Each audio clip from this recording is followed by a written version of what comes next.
Imagina que eres piloto comercial. Vuelas sobre el Mediterráneo a 10.000 metros de altura. De repente, una luz roja aparece en tu parabrisas. Se mueve. Te sigue. Cambias de rumbo. La luz cambia contigo. Contactas con control militar. Ellos también la ven en el radar. No es un avión. No es un satélite. No responde a identificación. Tienes 109 pasajeros detrás de ti y una decisión que tomar en 30 segundos. Esto no es ciencia ficción. Esto pasó en España. Y está documentado en 80 expedientes oficiales que el Ejército del Aire mantuvo clasificados durante décadas. Casos con nombres, apellidos, coordenadas exactas y números de expediente que puedes verificar tú mismo. Hoy vamos a descender por los archivos OVNI españoles desclasificados, desde los casos que tienen explicación hasta los que desafían toda lógica. Sin teorías conspiranoicas, solo documentos oficiales. Nivel primero. El 11 de noviembre de 1979, un vuelo comercial con 109 pasajeros tuvo que realizar un aterrizaje de emergencia en Valencia. La razón oficial: luces rojas persiguiendo el avión durante 40 minutos. El radar militar lo confirmó.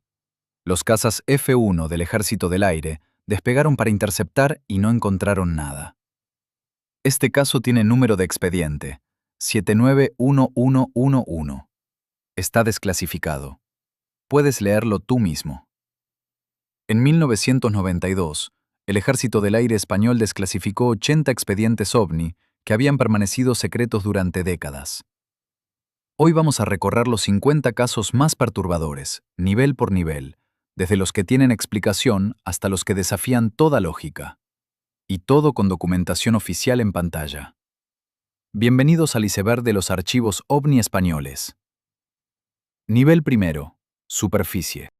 En la primavera de 1992, el teniente general Federico Michavila San Martín se sentó frente a una montaña de carpetas manila en el cuartel general del Ejército del Aire en Madrid.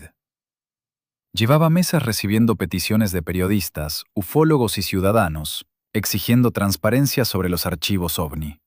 La presión pública era insoportable. Michavila, un hombre de carrera militar impecable, tomó una decisión que ningún otro jefe de Estado Mayor del Aire en Europa se había atrevido a tomar: abrir las bóvedas. El proceso fue meticuloso. 80 expedientes completos, 1.900 páginas de informes oficiales, fueron transferidos al Archivo General del Ejército del Aire, bajo el Mando Operativo Aéreo.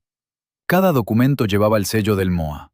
Cada página estaba numerada, cada testimonio firmado por pilotos con nombre y apellido. No eran fotocopias borrosas ni filtraciones anónimas.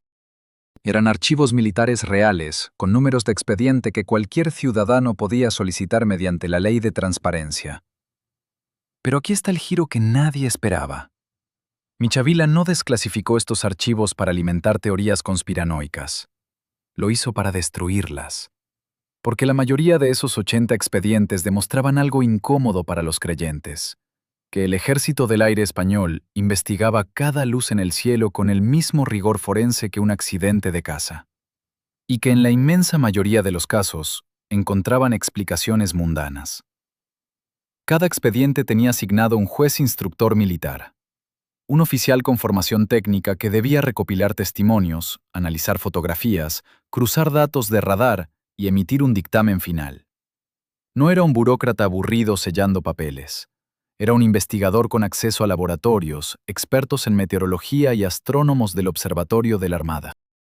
El sistema era tan riguroso que muchos casos tardaban meses en cerrarse. Y eso nos lleva al expediente 680905, el pánico de Venus.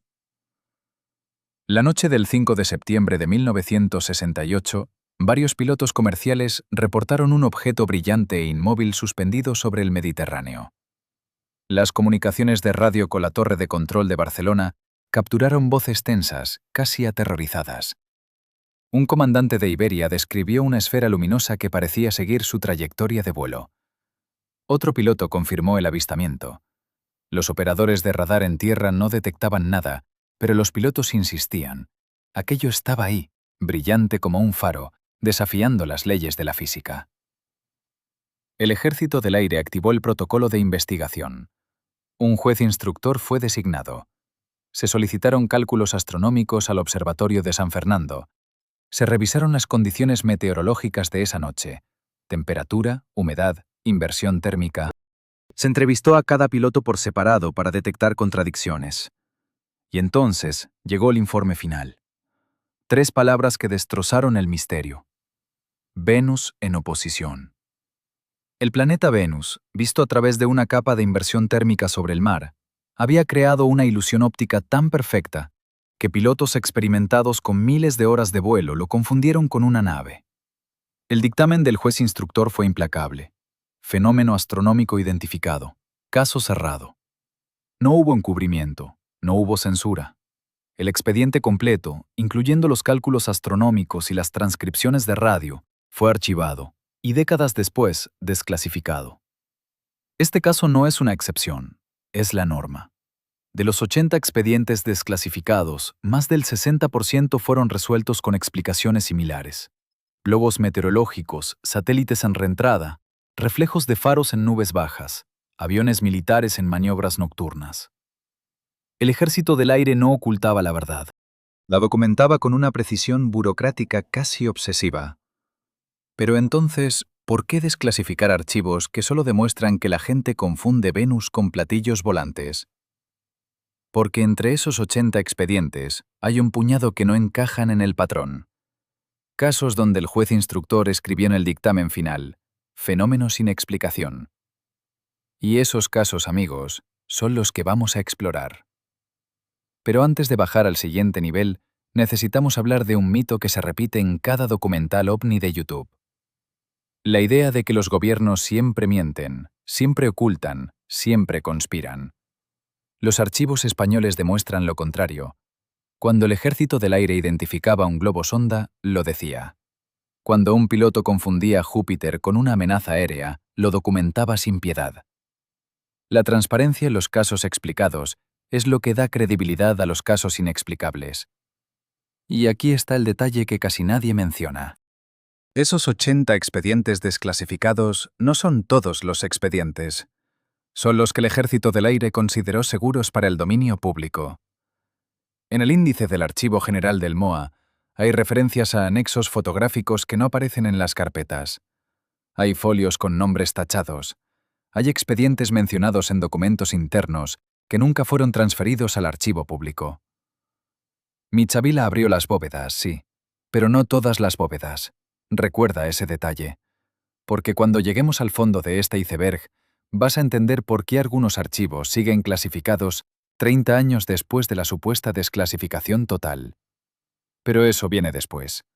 Ahora bajamos al siguiente nivel, donde los casos ya no tienen explicaciones cómodas y los jueces instructores empiezan a escribir cosas que no deberían estar en documentos oficiales. Nivel segundo. Línea de flotación. El 22 de septiembre de 1968, un piloto comercial de Iberia completaba su aproximación final al aeropuerto de Barajas cuando vio algo que le heló la sangre. Un objeto brillante, inmóvil, suspendido exactamente en su trayectoria de descenso. Reportó inmediatamente a la torre. Los controladores lo confirmaron visualmente. 3 pilotos más en espera reportaron lo mismo. El pánico se extendió por las frecuencias de radio. El Ejército del Aire abrió el expediente 680.905. Enviaron a un juez instructor militar, un comandante con formación en astrofísica. Revisó las coordenadas, calculó la hora exacta, cruzó datos con el Observatorio Astronómico de Madrid. Su conclusión ocupó 2 páginas mecanografiadas. El planeta Venus, magnificado por una inversión térmica atmosférica poco común sobre la meseta castellana. Caso cerrado. Pero aquí está lo que nadie te cuenta. Ese mismo comandante investigó otros 17 expedientes ese año. En 14 de ellos, encontró explicaciones igual de mundanas.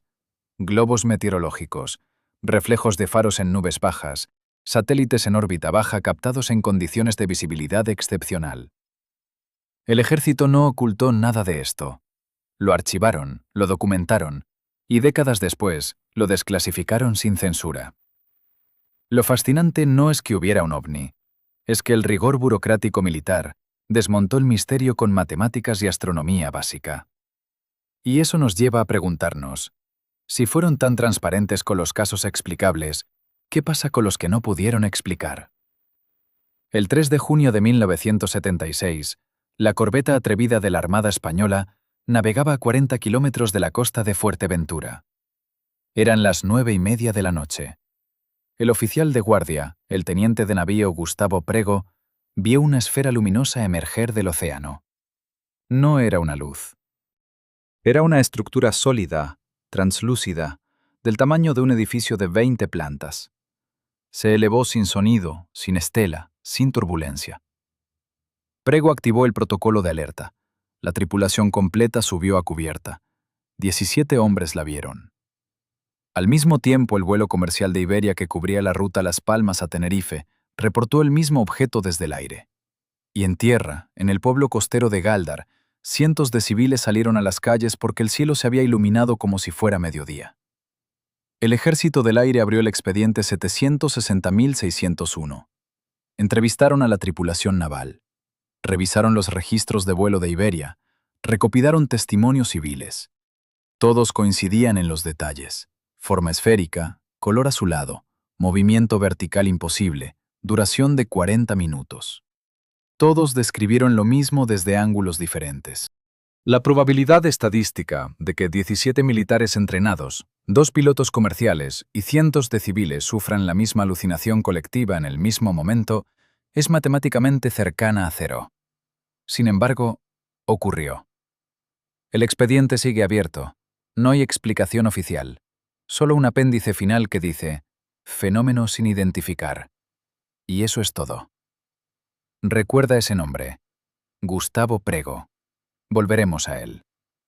En 1971, un fotógrafo aficionado llamado Antonio Pardo paseaba por los campos cerca de Los Villares, Jaén, una tarde de junio. Llevaba su cámara Kodak porque le gustaba capturar los atardeceres sobre los olivares. Eran las 7:15. El sol estaba bajo. Y entonces vio algo que no debería estar ahí. Un objeto metálico, con forma de disco, suspendido a unos 200 metros de altura. Inmóvil. Silencioso.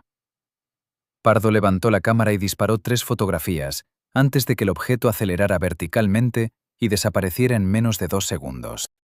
Llevó el carreta a revelar al día siguiente. Las imágenes eran nítidas. Pardo hizo lo que cualquier ciudadano responsable haría. Acudió a la Guardia Civil. Ellos lo derivaron al Ejército del Aire. El expediente 710.711 incluye esas 3 fotografías originales. Los servicios de inteligencia militar las analizaron durante meses. Buscaron señales de manipulación, doble exposición, maquetas colgadas de hilos. No encontraron nada. Las fotos eran auténticas, pero aquí viene el giro. En el índice del expediente aparece listado un anexo técnico, análisis espectral de las fotografías, realizado por el Laboratorio Óptico de Torrejón de Ardoz. Ese anexo no está en la carpeta desclasificada. Hay un folio en blanco donde debería estar. Nadie ha explicado por qué. El expediente fue desclasificado en 1992, pero ese documento específico sigue ausente 35 años después. Alguien decidió que esa parte no debía ser pública. ¿Por qué? Si las fotos eran un fraude, ¿por qué no publicar el análisis que lo demostraba? Y si no eran un fraude, ¿qué mostraba ese análisis espectral que no podemos ver? El 11 de noviembre de 1979, el comandante Francisco Javier Lerdo de Tejada pilotaba el vuelo JK-297 de la compañía TAE. Ruta: Salzburgo a Palma de Mallorca. 109 pasajeros a bordo. Volaban sobre el Mediterráneo a una altitud de crucero de 7.000 metros. Eran las 11 de la noche. Una luz roja apareció a su izquierda. Lerdo de Tejada pensó que era otro avión, pero la luz no se movía como un avión. Se acercaba. Rápido, demasiado rápido. Intentó contactar por radio. No hubo respuesta. La luz comenzó a seguirlos. Durante 40 minutos, esa luz roja los persiguió, acercándose y alejándose, cambiando de posición de forma imposible. Lerdo de Tejada tomó una decisión sin precedentes en la aviación comercial española. Declaró emergencia y desvió el vuelo. Aterrizó en el aeropuerto de Manises, Valencia. Los 109 pasajeros evacuaron sin saber realmente qué había pasado. El radar militar de alerta temprana, EVA-5, había seguido todo el incidente. Confirmaron la presencia de un objeto no identificado. El Ejército del Aire despegó un caza Mirage F-1 desde la base de los Llanos. Piloto, Capitán Fernando Cámara. Su misión, interceptar el objeto. Cámara lo localizó visualmente, intentó acercarse, y entonces sus sistemas de armas dejaron de funcionar. Las comunicaciones se cortaron. Los sensores de alerta de amenaza se dispararon sin razón aparente. El objeto aceleró y desapareció del radar. El expediente 791.111 contiene las transcripciones completas de radio. Puedes escuchar la voz del Lerdo de Tejada, Temsa, profesional, describiendo algo que no entiende. Puedes leer el informe técnico de Cámara, donde admite que se sintió tecnológicamente indefenso en el aire. Y puedes ver la conclusión oficial del juez instructor. Fenómeno sin explicación. Pero hay algo más. En el anexo técnico del expediente aparece un detalle que casi nadie menciona. El Mirage F-1 llevaba sistemas de contramedidas electrónicas de última generación para 1979.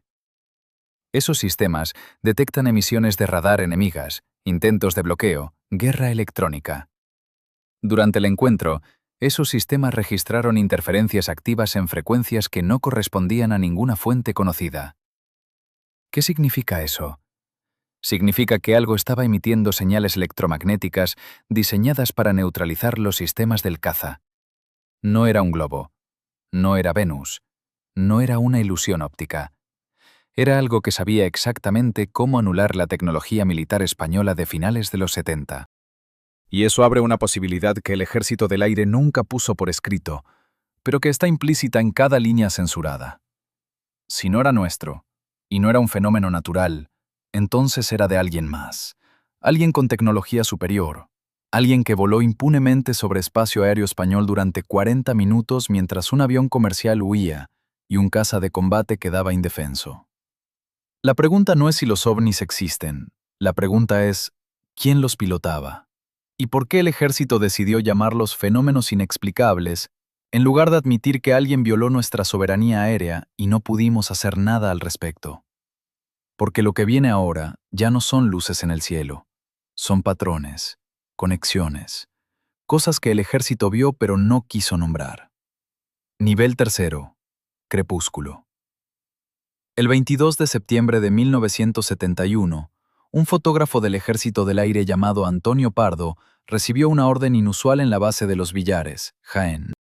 Debía revelar un carrete que acababa de llegar desde un puesto de vigilancia en la sierra. Las instrucciones eran claras: procesar las imágenes, catalogarlas con el número de expediente 710.922 y no hacer preguntas. Pardo trabajó en el cuarto oscuro durante 3 horas.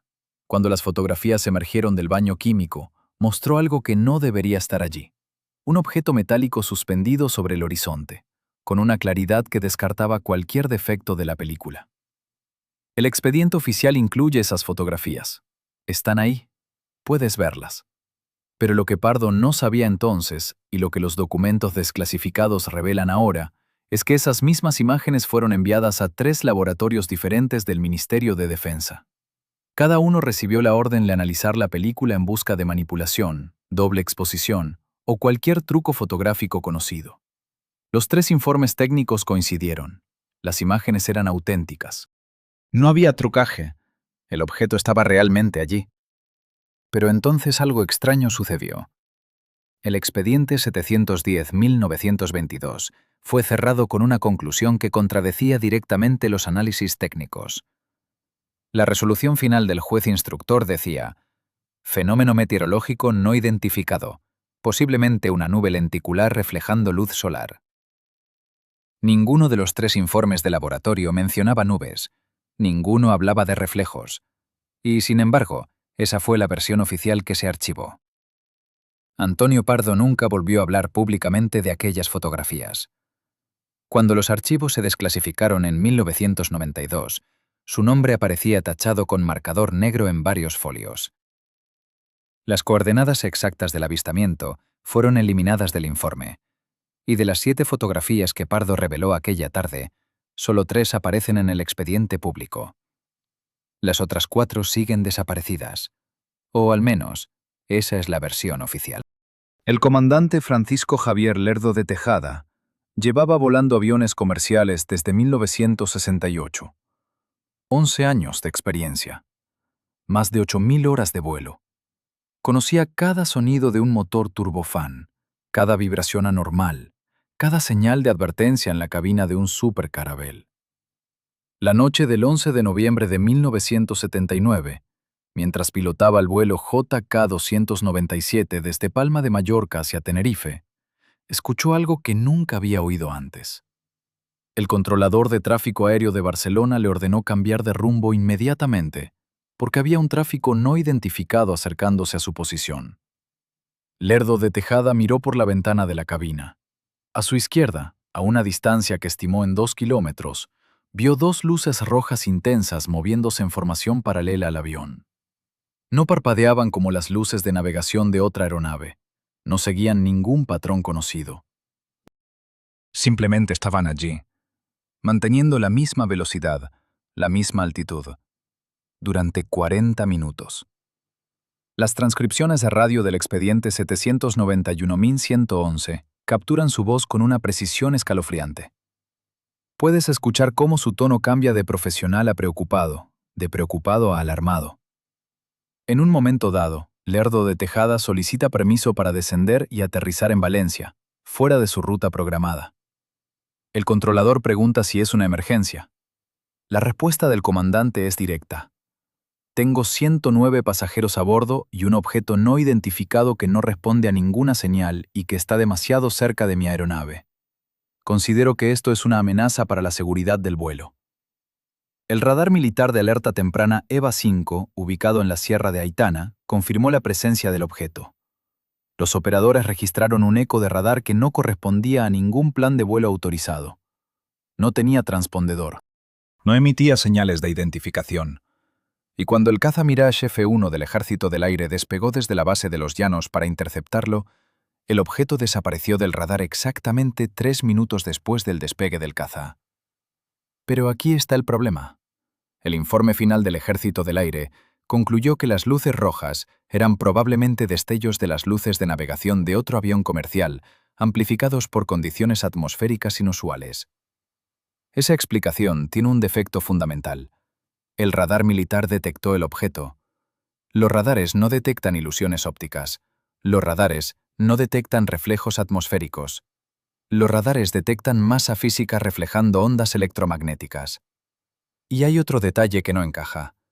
El caza Mirage F-1, que despegó esa noche, llevaba un sistema de misiles aire-aire completamente operativo. El piloto, capitán Fernando Cámara, reportó en su informe oficial que sus sistemas de alerta de amenazas se activaron durante la persecución, indicando que algo estaba bloqueando sus comunicaciones y sus sistemas de guiado de misiles. Eso no lo hace una ilusión óptica. Eso lo hace una amenaza electrónica real. Lerdo de Tejada nunca cambió su testimonio. Hasta su muerte, insistió en que lo que vio aquella noche no era un avión, no era un globo, no era Venus. Era algo que no debería haber estado allí. Y los 109 pasajeros del vuelo JK-297, que aterrizaron en Valencia en lugar de Tenerife, probablemente recuerdan esa noche cada vez que suben a un avión. En 1983, un investigador del INTA, el Instituto Nacional de Técnica Aeroespacial, llamado Miguel Guasp, publicó un análisis estadístico que nadie en el Ejército del Aire quería ver. Guasp había pasado 2 años revisando los 80 expedientes desclasificados, cruzando fechas, ubicaciones, condiciones meteorológicas y tipos de testigos. Lo que encontró no era reconfortante. De los 80 casos documentados, 52 ocurrieron en zonas con instalaciones militares sensibles en un radio de menos de 50 kilómetros. 18 casos involucraban personal militar como testigos principales, y en 11 ocasiones, los avistamientos coincidieron con ejercicios de defensa aérea o maniobras navales de la OTAN en aguas españolas. Guasp propuso una hipótesis que el ejército nunca incluyó en sus conclusiones oficiales. Si estos objetos no eran nuestros, y claramente no lo eran porque nuestros propios cazas los perseguían sin éxito, entonces pertenecían a alguien más. Y ese alguien más estaba muy interesado en nuestras capacidades militares. La teoría de WASP sugería que algunos de estos fenómenos aéreos no identificados eran en realidad aeronaves experimentales extranjeras, probablemente estadounidenses o soviéticas, probando tecnología de sigilo y guerra electrónica sobre territorio español durante la Guerra Fría. Eso explicaría las interferencias electromagnéticas reportadas por los pilotos de combate. Eso explicaría por qué los radares los detectaban, pero los cazas nunca lograban interceptarlos. Y eso explicaría por qué el Ejército del Aire prefería cerrar los casos con explicaciones meteorológicas en lugar de admitir que potencias extranjeras violaban nuestro espacio aéreo con impunidad. Pero si esa teoría es correcta, entonces surge una pregunta mucho más inquietante. Si el Ejército del Aire sabía que estos objetos eran aeronaves extranjeras espiando nuestras defensas, ¿por qué no lo dijeron? ¿Por qué permitieron que la narrativa pública se centrara en platillos volantes y visitantes de otros mundos en lugar de admitir una vulnerabilidad crítica en la seguridad nacional? La respuesta más probable es la más incómoda, porque admitir que no podíamos defender nuestro propio espacio aéreo era políticamente inaceptable. Era más fácil dejar que la gente creyera en extraterrestres que admitir que nuestros sistemas de defensa eran obsoletos frente a la tecnología de nuestros supuestos aliados. Miguel Wasp presentó su análisis en una conferencia interna del INTA en 1984. El informe nunca fue publicado oficialmente, y cuando los archivos se desclasificaron en 1992, el estudio de Wasp no estaba entre ellos. Cuando revisas los 80 expedientes desclasificados con atención, empiezas a notar algo perturbador en la estructura de los documentos. Cada expediente sigue un formato estándar. Informe inicial del testigo, investigación de campo, análisis técnico, conclusión del juez instructor. Pero en varios casos el índice del expediente menciona anexos fotográficos o grabaciones de audio que simplemente no están en la carpeta pública.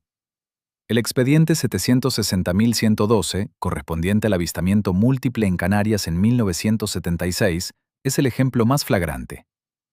El índice lista 7 anexos fotográficos tomados por la tripulación de la corbeta Atrevida de la Armada. En el expediente público solo aparecen 3 fotografías. Las otras 4 tienen una nota manuscrita en el margen. Retirado por orden superior, clasificación mantenida.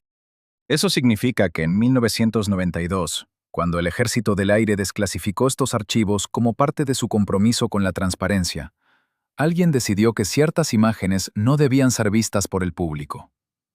Alguien revisó cada expediente, identificó material sensible y lo retiró antes de que los archivos fueran depositados en el Archivo General del Ejército del Aire. Pero aquí está el problema. Si estos expedientes fueron desclasificados, ¿por qué siguen existiendo partes clasificadas?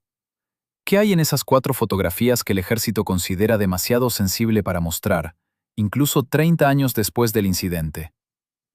La explicación oficial, cuando se solicita información sobre estos anexos faltantes, es siempre la misma: material extraviado durante el proceso de archivo. Pero esa explicación no resiste el escrutinio. Los archivos militares españoles son meticulosos. Cada documento tiene un número de registro. Cada fotografía tiene un código de catalogación. No se extravían 4 fotografías de un expediente sin dejar rastro documental.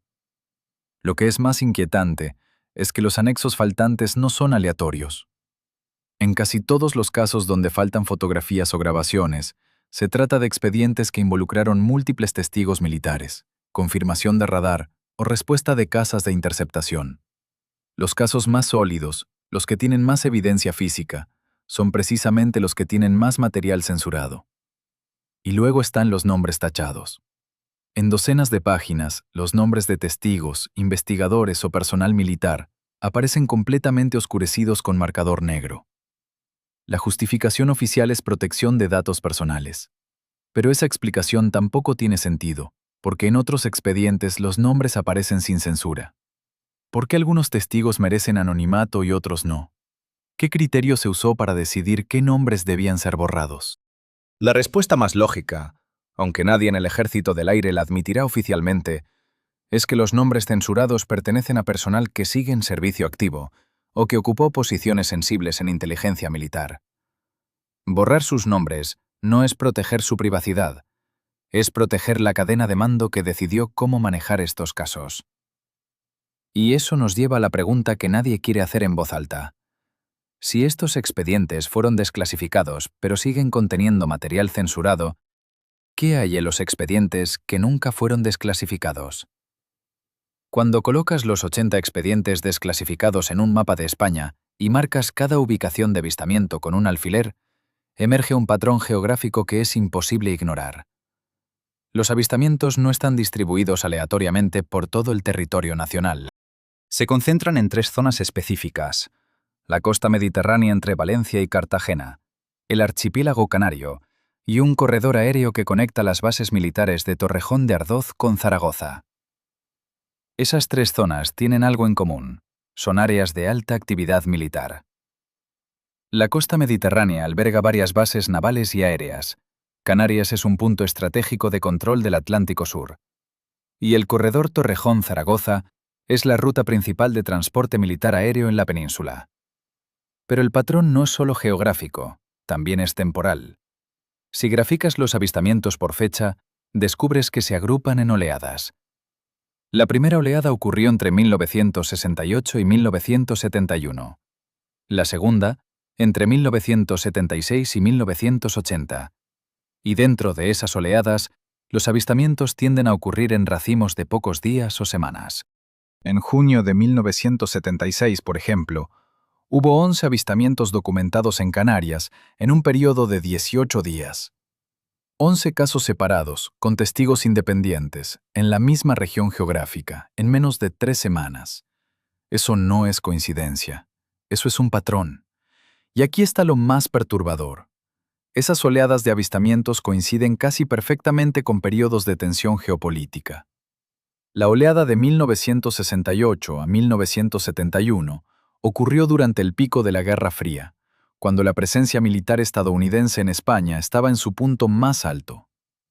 La oleada de 1976 a 1980 coincide con la transición democrática española y las negociaciones para la entrada de España en la OTAN. ¿Es posible que estos objetos no identificados estuvieran monitoreando los cambios políticos y militares en España?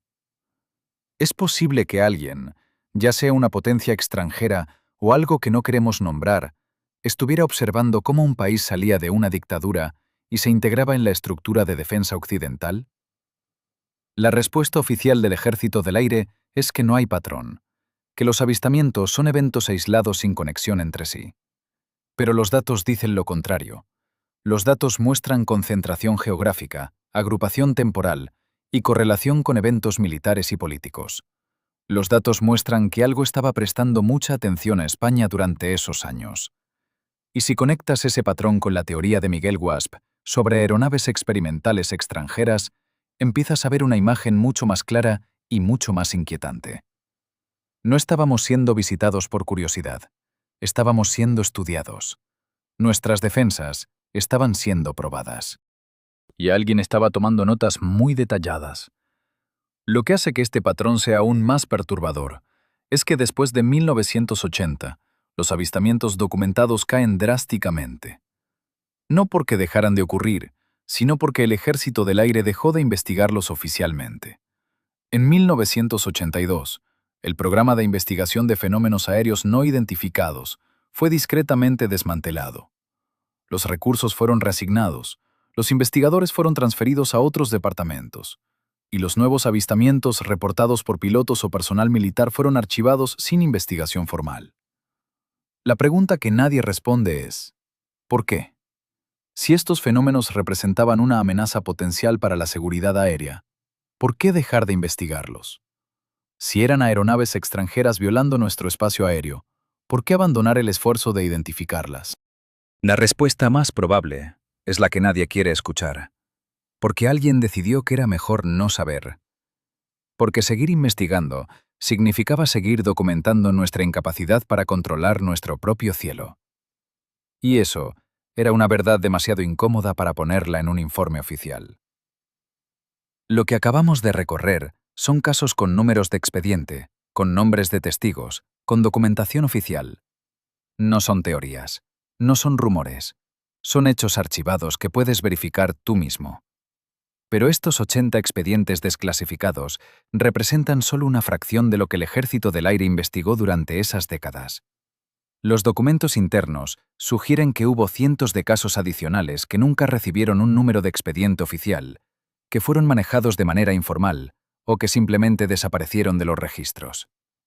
Y eso nos lleva al siguiente nivel de este iceberg.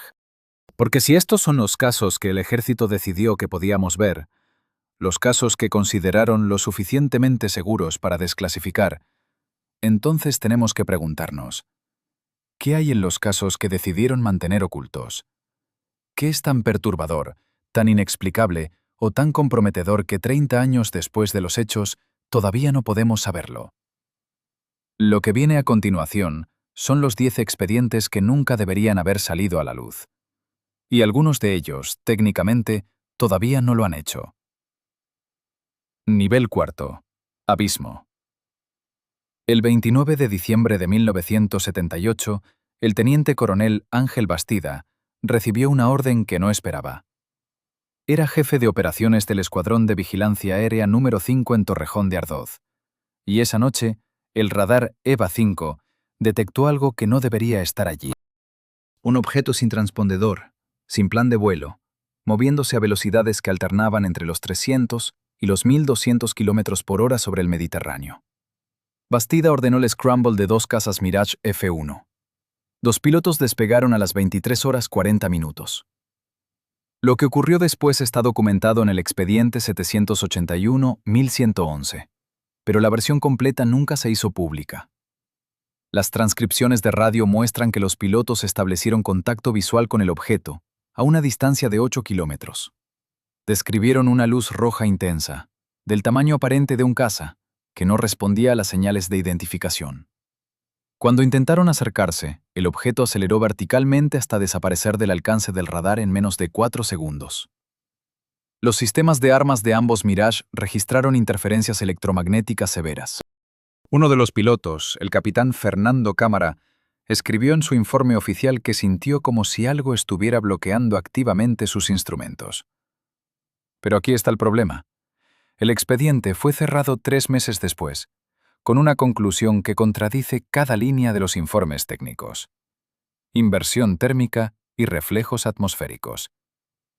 Ningún fenómeno meteorológico conocido puede generar interferencias electromagnéticas direccionales en sistemas militares blindados. Ninguna inversión térmica acelera verticalmente a velocidades supersónicas. Y, sin embargo, esa fue la explicación oficial. El teniente coronel Bastida nunca habló públicamente del caso. Se retiró del servicio activo en 1982. Recuerda ese nombre. Cámara. Volveremos a él.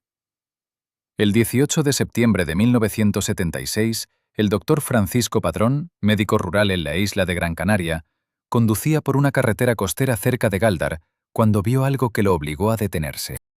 Eran las 9 de la noche.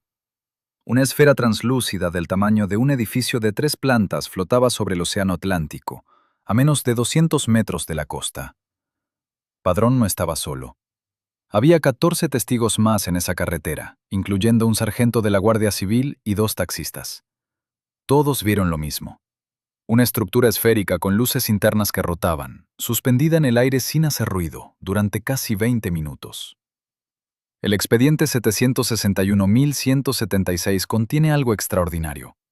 Un informe de la corbeta atrevida de la Armada Española que estaba patrullando esas mismas aguas esa noche. El oficial de guardia, el teniente de navío Gonzalo Rodríguez, registró en el cuaderno de bitácora la presencia de un objeto luminoso no identificado que interfirió brevemente con los sistemas de navegación del buque.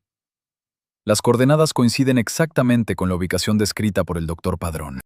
El radar de la corbeta captó el objeto durante 17 minutos antes de que desapareciera sin dejar rastro. La Marina clasificó el informe como confidencial. El Ejército del Aire lo desclasificó parcialmente en 1992, pero 3 páginas del anexo técnico siguen censuradas. Cuando los investigadores civiles solicitaron acceso completo en 2005, la respuesta oficial fue que esas páginas contenían información sobre capacidades de detección de radar que aún estaban protegidas por secreto militar. 30 años después del incidente. ¿Qué tipo de tecnología de radar de 1976 sigue siendo secreto de Estado en el siglo XXI? El doctor Padrón murió en 2014. Nunca cambió su testimonio. Volvamos al 11 de noviembre de 1979. El vuelo JK-297 de la aerolínea TAE despegó de Salzburgo con destino a Las Palmas. A bordo iban 109 pasajeros y el comandante Francisco Javier Lerdo de Tejada, un piloto con más de 10.000 horas de vuelo. A las 23:05, mientras sobrevolaban la costa de Valencia a 11.000 metros de altitud, Lerdo de Tejada vio dos luces rojas intensas acercándose desde la izquierda.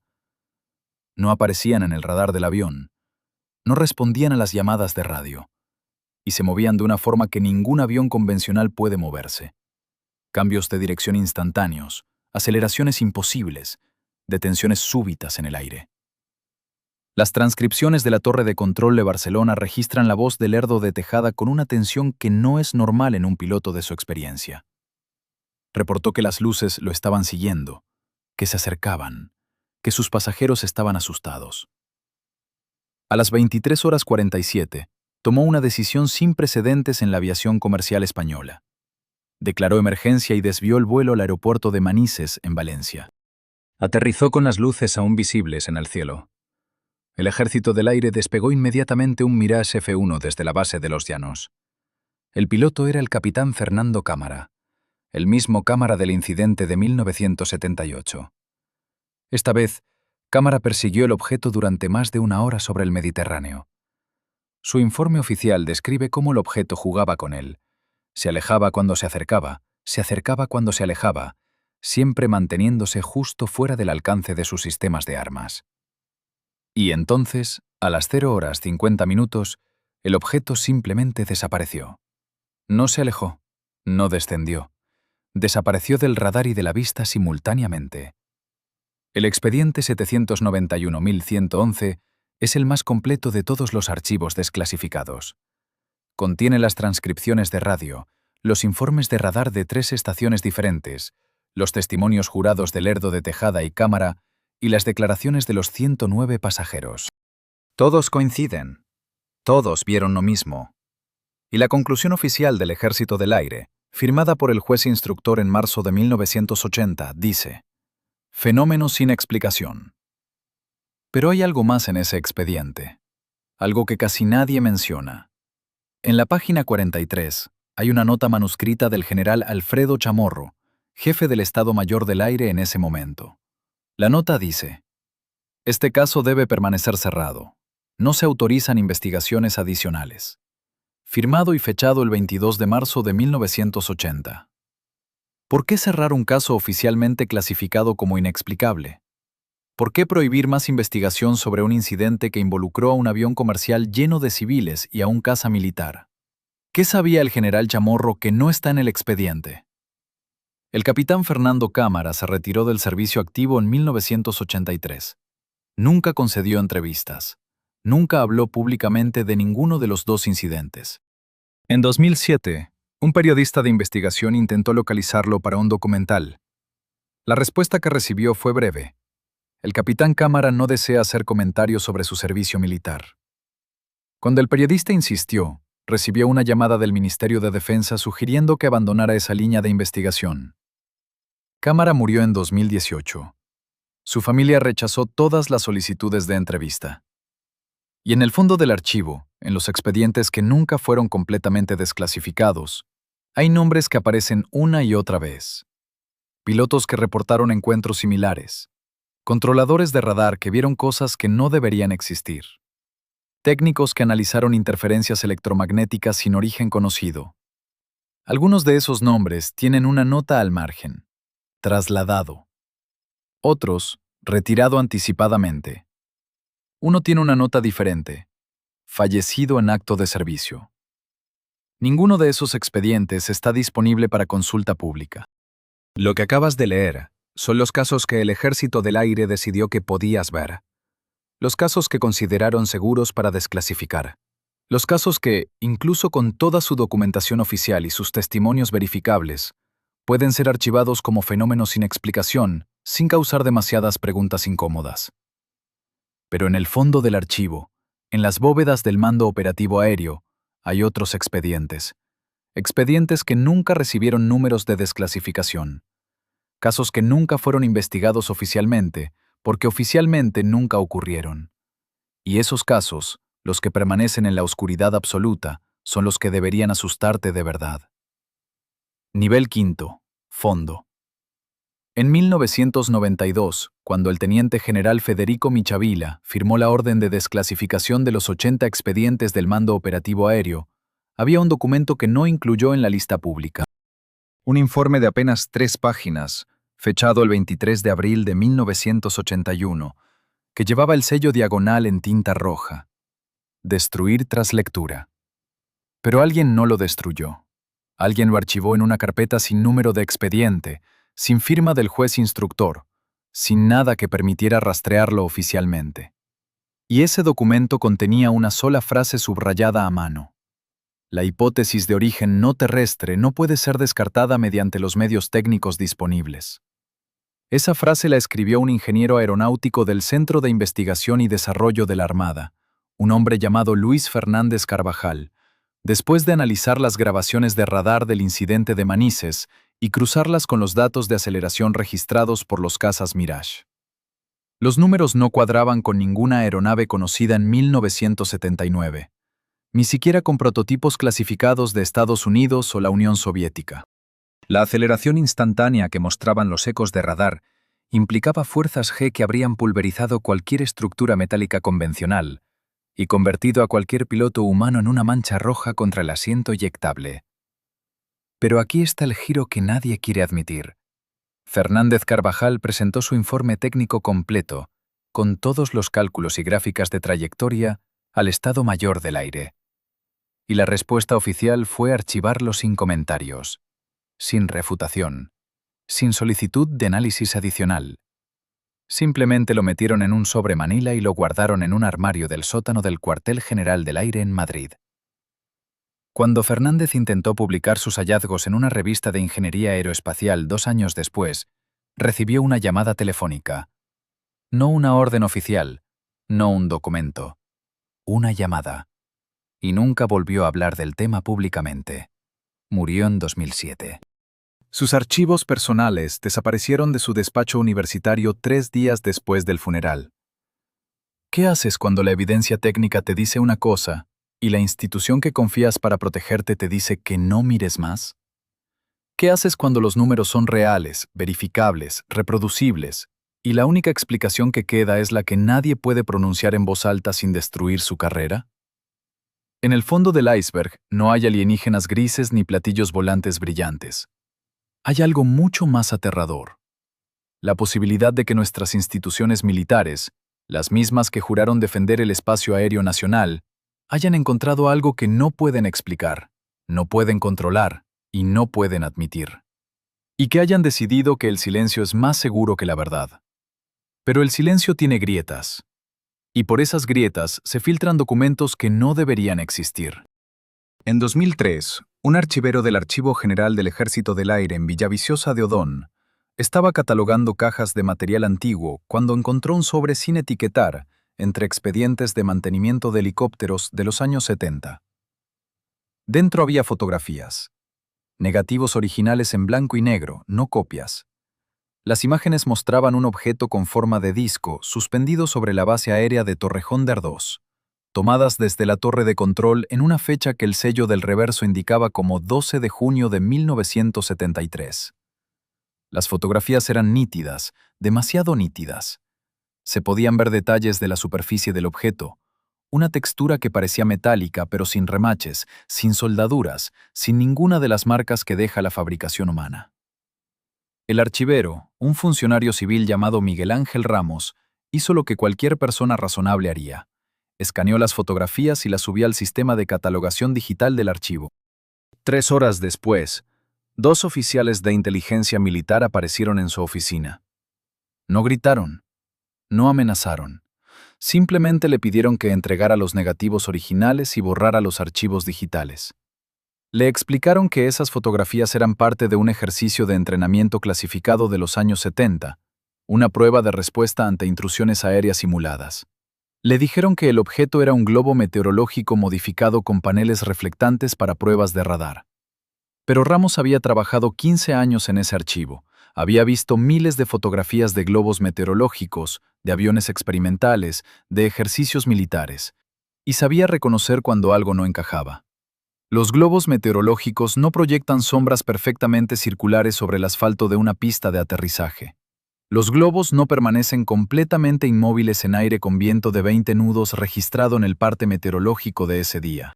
Los globos no aparecen en 3 fotografías consecutivas tomadas con 30 segundos de diferencia desde ángulos diferentes, sin mostrar ningún movimiento o rotación.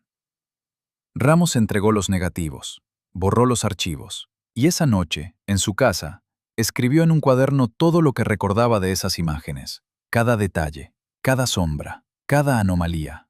Guardó ese cuaderno en una caja de seguridad de un banco, y nunca le contó a nadie lo que había visto hasta 2019, cuando un investigador independiente lo entrevistó para un documental que nunca se emitió. La productora perdió la financiación 2 semanas antes del estreno. Las cintas de la entrevista desaparecieron del almacén de producción. ¿Cuántos Miguel Ángel Ramos hay? ¿Cuántos archiveros, técnicos de radar, pilotos retirados, ingenieros jubilados que guardan en cajas de seguridad o en cuadernos escondidos los fragmentos de una verdad que nadie quiere ensamblar? ¿Y qué significa que la única forma de preservar esa verdad sea ocultándola de las mismas instituciones que deberían protegerla? La pregunta más profunda no es qué volaba sobre Manises o qué fotografió la torre de Torrejón. La pregunta es, ¿por qué una institución militar, entrenada para identificar y neutralizar amenazas, elige no identificar ni neutralizar esta? ¿Por qué el protocolo ante lo inexplicable no es investigar más, sino investigar menos? ¿Por qué la respuesta institucional ante la anomalía es el silencio? Hay 2 posibilidades, y ambas son aterradoras. La primera, que sepan qué es y no puedan hacer nada al respecto, y admitirlo sería admitir que el espacio aéreo nacional no está realmente bajo control español. Que hay algo o alguien que entra y sale cuando quiere, y que nuestros cazas más avanzados son irrelevantes ante esa tecnología. Esa posibilidad destruiría la confianza pública en la defensa nacional de la noche a la mañana. La segunda posibilidad es peor, que no sepan qué es. Que después de décadas de informes, fotografías, grabaciones de radar, testimonios de pilotos de combate, análisis técnicos y expedientes clasificados, la conclusión real sea que no tienen ni idea. Que la institución encargada de proteger el cielo español se enfrente a algo que desafía todo su marco de referencia, toda su tecnología, todo su entrenamiento. Y que hayan decidido que es más seguro fingir que no existe que admitir que están completamente perdidos. En el expediente 791-1111, el del incidente de Manises, hay una página que casi nadie lee porque está al final, después de las conclusiones oficiales y los anexos técnicos. Es una nota manuscrita del juez instructor, el coronel Ángel Bastida, fechada 3 meses después de cerrar el caso. No está firmada oficialmente, no tiene sello. Es solo una nota personal adjunta al expediente, y dice: he revisado toda la documentación disponible, he entrevistado a todos los testigos, he analizado los datos de radar y las transcripciones de radio, y no puedo en conciencia afirmar que este caso esté resuelto. La explicación oficial de inversión térmica no es consistente con los hechos observados, pero no tengo autoridad para reabrir la investigación sin nuevas pruebas. Que Dios nos ayude si esto vuelve a ocurrir. Esa nota nunca debió estar en un expediente desclasificado. Alguien olvidó quitarla antes de abrir los archivos al público. O quizás alguien decidió dejarla ahí a propósito. Un mensaje en una botella lanzado al futuro. Una confesión anónima de un hombre que sabía que la verdad oficial era mentira, pero no tenía poder para cambiarla. El coronel Bastida se retiró del servicio activo en 1983. Nunca dio entrevistas. Nunca habló públicamente del caso Manises. Murió en 1998. Pero esa nota sigue ahí, en la página 147 del expediente 791.111, esperando a que alguien la lea y entienda lo que realmente significa. Que incluso los hombres encargados de cerrar estos casos sabían que no estaban cerrados. Que la verdad oficial y la verdad real son dos cosas completamente diferentes, y que la distancia entre ambas es el espacio donde vive el miedo institucional. Más allá de todos los expedientes, todas las fotografías, todos los testimonios y todos los análisis técnicos, hay una verdad simple y brutal. No sabemos qué vuela sobre nuestras cabezas. No sabemos quién lo controla. No sabemos qué quiere. Y las instituciones que deberían saberlo han decidido que es más seguro no preguntar. Y quizás tengan razón.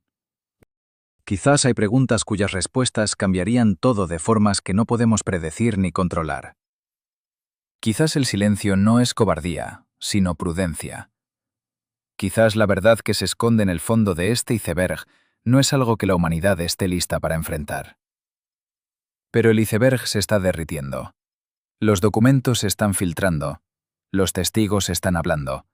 Y tarde o temprano, la pregunta que hemos estado evitando durante décadas va a exigir una respuesta.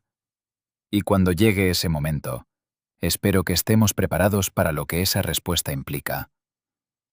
Porque una vez que sepas, no puedes dejar de saber. Y el mundo nunca vuelve a ser el mismo. Gracias por acompañarnos en este recorrido por los expedientes desclasificados del Ejército del Aire Español. Si este contenido te pareció valioso, dale like y suscríbete para más investigación basada en documentación oficial. Únete a nuestro canal de Telegram, donde anunciamos nuevos casos y material exclusivo.